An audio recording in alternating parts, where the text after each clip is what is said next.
Hello, hi, how are you today? I hope all you are well. Okay, so ಇವತ್ತಿನ class ಬಂದುಬಿಟ್ಟು 1 to 5th standard ಮಕ್ಕಳಿಗೆ ನಿನ್ನೆ ದಿನ online ಕ್ಲಾಸ್ಗಳು ಮಕ್ಕಳಿಗೆ ಬೇಡ ಅಂಥೇಳಿ ಒಂದು ಸರ್ಕಾರದ ನಿರ್ಧಾರವನ್ನು ನಾವು ಸ್ವಾಗತಿಸಿ ಇವತ್ತು 6 to 10th ಮಕ್ಕಳಿಗೆ ಪ್ಲಸ್ PUC ಮಕ್ಕಳಿಗೆ plus degree plus job holders can learn this English grammar and useful in the future, and English is a necessary for all. Okay, English is a necessary for all. So ಪ್ರತಿಯೊಬ್ಬರಿಗೂ English ಅವಶ್ಯಕತೆ ಇದೆ. ಅದಕ್ಕೋಸ್ಕರ ನಾವು ಇಂಗ್ಲೀಷ್ಗೆ ಹೆಚ್ಚು ಒತ್ತು ಕೊಟ್ಟು ನಮ್ಮ expert class Lingsugur ವತಿಯಿಂದ ಎಲ್ಲ ಒಂದು ವೀಕ್ಷಕರಿಗೆ ಸ್ವಾಗತವನ್ನು ಕೋರುತ್ತಾ, ಸೊ ಇನ್ನುವರೆಗೂ ಯಾರು ಸಬ್ಸ್ಕ್ರೈಬ್ ಮಾಡಿಲ್ಲ ಯೂಟ್ಯೂಬನ್ನು ಸಬ್ಸ್ಕ್ರೈಬ್ ಮಾಡ್ಕೊಳ್ಳಿ, ಫೇಸ್ಬುಕ್ನಲ್ಲಿ ಕಮೆಂಟ್ ಮಾಡಿ, ಓಕೆ ಲೈಕ್ ಮಾಡಿ, ಸೊ ಅಂತ ಹೇಳ್ತಾನೆ. ಸೊ ಇವತ್ತು past perfect tense, okay past perfect tension ನಾನು ಏನು ಮಾಡ್ತಾಯಿದ್ದೀನಿ ಅಂದರೆ ನಿಮಗೆಲ್ಲರಿಗೂ ಸರಳವಾಗಿ ಆ್ಯಂಡ್ ಈಸಿ ಆಗಿ ತಿಳಿಸ್ಕೊಡ್ತಾ ಇದ್ದೀನಿ. Okay, so I will make you easy to learn how to understand past perfect and how to use and when to use and why to use. Okay, so ಆ ಥರ ಒಂದು ನಿಮಗೆ ಹೇಳ್ತಾನೆ. ಪಾಸ್ಟ್ ಪರ್ಫೆಕ್ಟ್ ಟೆನ್ಸ್ ಅಂದರೆ ಏನು? Okay, past perfect tense day 13. Okay, ಇವತ್ತು 13ನೇ ದಿನ successfully running. Okay, 13ನೇ ದಿನ ಸಕ್ಸಸ್ಫುಲಿ ರನ್ನಿಂಗ್. ಡೆಫಿನಿಷನ್: ಈ ಕಾಲವು ಹಿಂದೆ ಪೂರ್ಣಗೊಂಡಿದ್ದ ಕ್ರಿಯೆಯನ್ನು ಸೂಚಿಸುತ್ತದೆ. ಈ ಕಾಲವು ಹಿಂದೆ ಪೂರ್ಣಗೊಂಡಿದ್ದ ಕ್ರಿಯೆಯನ್ನು ಸೂಚಿಸುತ್ತದೆ. ಹಿಂದೆ ಪೂರ್ಣಗೊಂಡಿರುವಂಥ ಕ್ರಿಯೆ ಅಂದರೆ ಯಾವಪ್ಪ ಅಂತಂದರೆ, ನಾನು 10 ವರ್ಷಗಳ ಹಿಂದೆ ನಿನಗೆ 1,000 ರೂಪಾಯಿಗಳನ್ನು ಕೊಟ್ಟಿದ್ದೆನು. ಅವನು ನನ್ನ ಕಾರನ್ನು ತೆಗೆದುಕೊಂಡಿದ್ದನು. ಅವನು ನನ್ನ ಪುಸ್ತಕಗಳನ್ನು ಕದ್ದಿದ್ದನು. ಅವನು ನನಗೆ ಬೈದಿದ್ದನು. ಸೊ ಈ ರೀತಿ ಹಿಂದೆ ಪೂರ್ಣಗೊಂಡಿರುವಂಥ ಕ್ರಿಯೆಗಳ ಬಗ್ಗೆ ತಿಳಿಸೋದಕ್ಕೆ ನಾವೇನು ಮಾಡ್ಬೋದು ಅಂದರೆ ಪಾಸ್ಟ್ ಪರ್ಫೆಕ್ಟ್ ಟೆನ್ಸನ್ನು ಬಳಸ್ಬೋದು. ಓಕೆನಾ? ಸೊ ಈ ಕಾಲವು ಹಿಂದೆ ಪೂರ್ಣಗೊಂಡಿದ್ದ ಕ್ರಿಯೆಯನ್ನು ಸೂಚಿಸ್ತದೆ. An action had completed in the past. So formula ಏನು ಹೇಳುತ್ತೆ ನೋಡಿರಿ. ಫಾರ್ಮುಲಾ ಏನು ಹೇಳುತ್ತೆ ಅಂತಂದರೆ, subject plus had plus V3 plus object. ನೋಡಿರಿ, ಹ್ಯಾಡ್ ಅನ್ನೋದು I, we, you, they, he, she, it ಇಷ್ಟಕ್ಕೂ ಹ್ಯಾಡ ಬಳಸೋದು. ಬಟ್ ಪ್ರೆಸೆಂಟ್ ಪರ್ಫೆಕ್ಟ್ನಲ್ಲಿ ನಾವೇನು ಮಾಡ್ತಿದ್ದೀವಿ? ಐ, ವಿ, ಯು, ದೇಗೆ ಏನು ಮಾಡ್ತಿದ್ದೀವಿ? ಹ್ಯಾಡನ್ನು ಬಳಸ್ತಿದ್ದೀವಿ. ಈ ಸೀಟ್ ಬಂದಾಗ ಥರ್ಡ್ ಪರ್ಸನ್ ಸಿಂಗ್ಯುಲರ್ ಬಂದಾಗ ಹ್ಯಾಸನ್ನು ಬಳಸ್ತಿದ್ದೀವಿ. ಕರೆಕ್ಟಾ? ಬಟ್ ಇವತ್ತು 7 ಸಬ್ಜೆಕ್ಟಿಗೂ ಅಥವಾ 7 ಪ್ರೊನೌನ್ಸಿಗೂ ಕೂಡ ನಾವೇನು ಮಾಡ್ತೀವಿ ಅಂದರೆ ಹ್ಯಾಡ್ ಅನ್ನೋದನ್ನೇ ಬಳಸ್ತೀವಿ. ಓಕೆನಾ? ಹ್ಯಾಡ್ ಅನ್ನೋದನ್ನೇ ಬಳಸ್ತೀವಿ. Subject plus had plus V3 plus ಅಂದರೆ past participle. V3 plus go, went, gone, give, gave, given, eat, ate, eaten ಅನ್ನುವಂಥದ್ದು ಯೂಸ್ ಮಾಡೋಕು. ಬ್ರಿಂಗ್, ಬ್ರಾಟ್ ಅನ್ನೋದನ್ನು ಯೂಸ್ ಮಾಡೋಕು. ರೈಟ್, ರೋಟ್, ರಿಟರ್ನ್ ಅನ್ನೋದನ್ನು ಯೂಸ್ ಮಾಡಬೇಕು. ಟೇಕ್, ಟುಕ್, ಟೇಕನ್ ಅನ್ನೋದನ್ನು ಯೂಸ್ ಮಾಡೋಕು. Get, got ಅನ್ನೋದನ್ನು ಯೂಸ್ ಮಾಡೋಕು. ಈ ರೀತಿ V3 ಫಾರ್ಮ್ನಲ್ಲಿರುವಂಥ ಮೇನ್ ವರ್ಬ್ಸ್ಗಳನ್ನು ಯೂಸ್ ಮಾಡ್ಕೊಳ್ರಿ ಅಂದರೆ past participle. Okay, past. Let's start with the examples. ಓಕೆನಾ? ಸೊ ಎಕ್ಸಾಂಪಲ್ಸ್ ನೋಡಿ. ಎಕ್ಸಾಂಪಲ್ಸ್ ಏನಿರುತ್ತೆ ಅಂತಂದರೆ I subject, had helping verb, V3 plus object. I had gone ನಾನು ಹೋಗಿದ್ದೆನು. ಟು ಅಮೇರಿಕಕ್ಕೆ ನಾನು ಅಮೇರಿಕಕ್ಕೆ ಹೋಗಿದ್ದೆನು. ಓಕೆನಾ? ಸೊ ನಾನು ಅಮೇರಿಕಕ್ಕೆ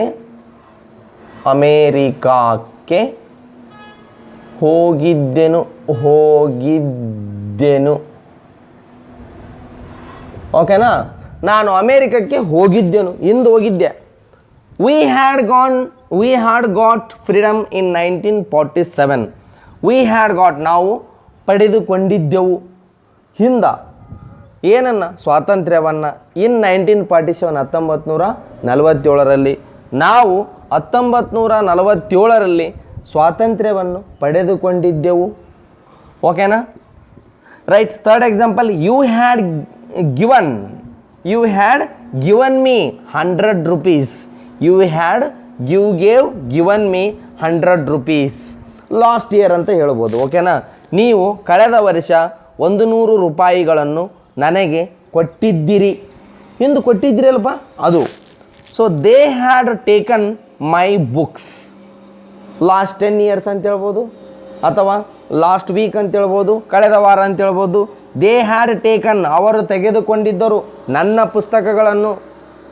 ಪುಸ್ತಕಗಳನ್ನು. ಓಕೆ, ಈ ಮತ್ತು ಈ ಸೀಟ್ ಬಂದಾಗೂ ಹ್ಯಾಡ ಯೂಸ್ ಮಾಡ್ಬೇಕು. ಓಕೆನಾ, ಈ ಸೀಟ್ ಬಂದಾಗೂ ಏನು ಯೂಸ್ ಮಾಡಬೇಕು, ಹ್ಯಾಡ್ ಯೂಸ್ ಮಾಡಿರಿ. He or she or it ಮೂರಕ್ಕೂ ಹ್ಯಾಡ ಯೂಸ್ ಮಾಡಿರಿ. Okay, he had drunk. Last example. Okay, he had drunk or she had drunk or it had drunk. ಈ had drunk, ಅವನು ಕುಡಿದಿದ್ದನು ಏನನ್ನ, ಹಾಲನ್ನು. ಎಂದ, ನಿನ್ನೆ. ಅವನು ನಿನ್ನೆ ಹಾಲನ್ನು ಕುಡಿದಿದ್ದನು. ಹಿಂದೆ ನಡೆದಂಥ ಕ್ರಿಯೆ ಇದು. ಅವನು ನಿನ್ನೆ ಹಾಲನ್ನು ಕುಡಿದಿದ್ದನು. ಸೊ ಈ ರೀತಿ ಅಫರ್ಮೇಟಿವ್ ಸೆಂಟೆನ್ಸ್ನಲ್ಲಿ ಓಕೆ ಹಿಂದೆ ನಡೆದಂಥ ಕ್ರಿಯೆಗಳ ಬಗ್ಗೆ ಯೂಸ್ ಮಾಡಬೇಕಂತಂದ್ರೆ ನಾವೇನು ಮಾಡ್ಬೋದು, ಅಫರ್ಮೇಟಿವ್ ಸೆಂಟೆನ್ಸ್ನಲ್ಲಿ ಈ ವಾಕ್ಯಗಳನ್ನು ಸರಳವಾಗಿ V3 ಫಾರ್ಮ್ನನ್ನು ತೆಗೆದುಕೊಂಡು ನಾವೇನು ಮಾಡ್ಬೋದು. Let's continue the negative sentence. Okay, negative sentence, interrogative sentence, negative and or negative cum interrogative sentence. Okay, so ಪ್ರತಿ ಟೆನ್ಸ್ನಲ್ಲಿ ನಾನು ಏನು ಮಾಡ್ತಾಯಿದ್ದೀನಿ ಅಂದರೆ ನಿಮಗೆಲ್ಲರಿಗೂ ಅಫರ್ಮೇಟಿವ್ ಇದ್ದದ್ದು ನೆಗೆಟಿವ್ ಇದ್ದದ್ದು ಇಂಟ್ರಾಗೇಟಿವ್ ಇದ್ದದ್ದು ನೆಗೆಟಿವ್ ಚೇಂಜ್ ಮಾಡೋದನ್ನು ಕಲಿಸ್ತಾ ಇದ್ದೀನಿ. ಓಕೆನಾ. I had gone to America, it is affirmative sentence or positive sentence. Negative ಮಾಡ್ಬೇಕಂದ್ರೆ I had not gone to America. Very simple.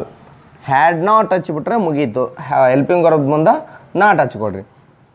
Next, had I gone to America, interrogative sentence.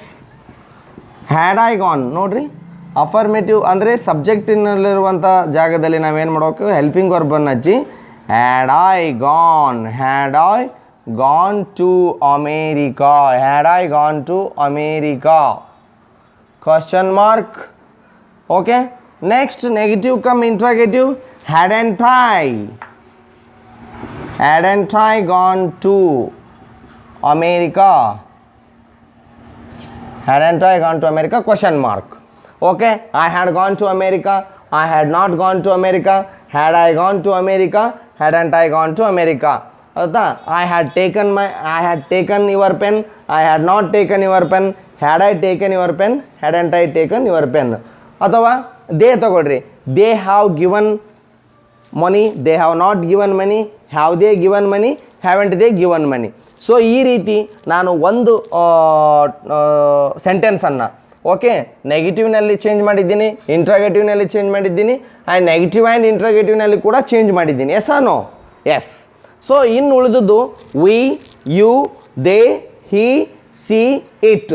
ಇಷ್ಟು ನೀವೇನು ಮಾಡ್ಬೇಕಂದ್ರೆ affirmative ಇದ್ದದ್ದು negative ಇದ್ದದ್ದು interrogative and negative interrogative ಕೂಡ change ಮಾಡಬೇಕು. ಇದ್ರದ್ದು ಕನ್ನಡ ಹೇಳಿ ಕೊಟ್ಬಿಡ್ತೀನಿ ಒಂದೇ. ಓಕೆನಾ? ಒಂದು ನಿಮಿಷ ನೋಡ್ರಿ ಕಡೆ. I had gone to America, ನಾನು ಅಮೇರಿಕಕ್ಕೆ ಹೋಗಿದ್ದೆನು. I had not gone to America, ನಾನು ಅಮೇರಿಕಕ್ಕೆ ಹೋಗಿದ್ದಿಲ್ಲ. Had I gone to America, ನಾನು ಅಮೇರಿಕಕ್ಕೆ ಹೋಗಿದ್ದೇನೆ. Had I gone to America, ನಾನು ಅಮೇರಿಕಕ್ಕೆ ಹೋಗಿದ್ದೇನೆ. Next, hadn't I gone to America, ನಾನು ಅಮೇರಿಕಕ್ಕೆ ಹೋಗಿದ್ದಿಲ್ಲವೇ. Hadn't I gone to America, ನಾನು ಅಮೇರಿಕಕ್ಕೆ ಹೋಗಿದ್ದಿಲ್ಲವೇ. ಹೋಗಿದ್ನೇ ಅಥವಾ ಇಲ್ಲ ಅಂತೇಳಿ ಹಿಂದಿಂದ ರಿಮೆಂಬರ್ ಮಾಡ್ಕೊಳ್ಳುವಾಗ ಪಾಸ್ಟ್ ಪರ್ಫೆಕ್ಟ್ ಟೆನ್ಸನ್ನು ಈ ರೀತಿ ಸರಳವಾಗಿ ನೀವು ಕಲ್ತಿದ್ದೀರಿ. So will see you in the next session. So all the best. Okay, who is learning successfully English grammar with expert classes Lingasugur. Thank you so much. Okay, after the break welcome you back. Okay, so ನಾನು simple present tense complete ಮಾಡಿದ್ದೀನಿ. Present continuous, present perfect continuous. Next simple past continuous, past perfect ಇವತ್ತು ಹೇಳ್ತಾ ಇದ್ದೀನಿ. So ಇಷ್ಟು ಒಂದು ಟೆನ್ಸ್ನಲ್ಲಿ okay ನಾನೇನು ಮಾಡ್ತಾ ಇದ್ದೀನಿ ಅಂದರೆ ಒಂದು ಎಕ್ಸಾಂಪಲನ್ನು ನಿಮಗೆ ಚೇಂಜ್ ಮಾಡಿ ತೋರಿಸ್ತೀನಿ. ಅಂದ್ರೆ ಇದು ಹೋಮ್ವರ್ಕ್ ಅಂತ ತಿಳ್ಕೊಬೋದು ನೀವು. ಅದೇ ರೀತಿ ನಿಮ್ಮ ಮನೆಯಲ್ಲಿ ನೀವು ಕೂಡ ಏನು ಮಾಡ್ಬೋದು, ಪ್ರಾಕ್ಟೀಸ್ ಮಾಡ್ಬೋದು. ಒಂದು ಸೆಂಟೆನ್ಸನ್ನು ಎಲ್ಲ ಟೆನ್ಸಿಗೂ ಕನ್ವರ್ಟ್ ಮಾಡ್ಲಿಕ್ಕೆ ಆಗುತ್ತೋ ಇಲ್ಲ ಅಂತೇಳಿ. ಓಕೆನಾ? Rita writes a letter, simple present tense ಇದು. Okay, Rita writes a letter, Rita does not write a letter, does Rita write a letter, doesn't Rita write a letter. ಓಕೆನಾ? Present continuous, Rita is writing a letter, Rita is not writing a letter, is Rita writing a letter, isn't Rita writing a letter. Present perfect, Rita has written a letter, Rita has not written a letter, has Rita written a letter, hasn't Rita written a letter. Present perfect continuous have been. Rita has been writing a letter, Rita has not been writing a letter, has Rita been writing a letter, hasn't Rita been writing a letter. Okay na? Simple past. Rita wrote a letter, Rita did not write a letter, did Rita write a letter, didn't Rita write a letter. Okay, simple past tense. Past continuous. Rita was writing a letter, Rita was not writing a letter, was Rita writing a letter, wasn't Rita writing a letter.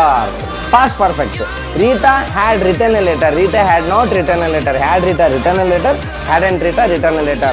So ಈ ರೀತಿ ನೀವು ಒಂದು ವಾಕ್ಯವನ್ನು, ಒಂದು ಸಬ್ಜೆಕ್ಟನ್ನು, ಒಂದು ವರ್ಬನ್ನು ತೆಗೆದುಕೊಂಡು so ಎಲ್ಲ ಟೆನ್ಸ್ನಲ್ಲಿ past ಪರ್ಫೆಕ್ಟ್ವರೆಗೂ ನೀವು ಪ್ರಾಕ್ಟೀಸ್ ಮಾಡಿರಿ, ಪರ್ಫೆಕ್ಟ್ ಆಗ್ತೀರಿ ಅಂತ ಹೇಳ್ತಾನೆ. ಸೊ ಇವತ್ತಿನ ಕ್ಲಾಸನ್ನು ಮುಗಿಸ್ತಾ ಇದ್ದೀವಿ. All the best. Thank you so much.